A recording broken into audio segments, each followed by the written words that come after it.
Hey guys, what's going on? Welcome back to Lights and Buttons, and in today's video I'd like to recap the Deltana auto door closer, which is this spring-loaded hinge over here. So back in December of 2017, exactly 3 years ago from now, I've installed this spring-loaded door hinge on the first floor bathroom, and if you haven't seen the video, go check it out. I go through the process of installing it, which is pretty easy, and if I can do it, you can definitely do it.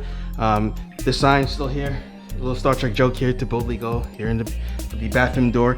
The reason why I have this installed is because if the bathroom door is open in this position and someone opens the garage door, it can collide, and definitely not a good thing.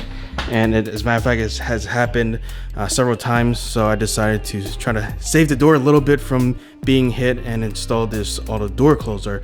It's nice and compact, and I just wanted to give an update on how it's working out. As you can see, it's still working pretty well. It has a simple job and it does it well.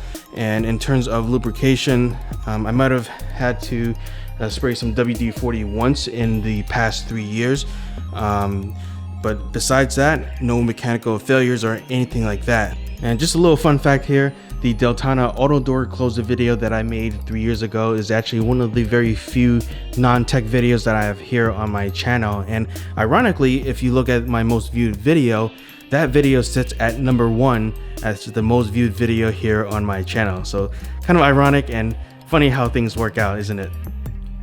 Well, that's it for today. I just wanted to give a quick recap on how the auto door closer is performing after 3 years.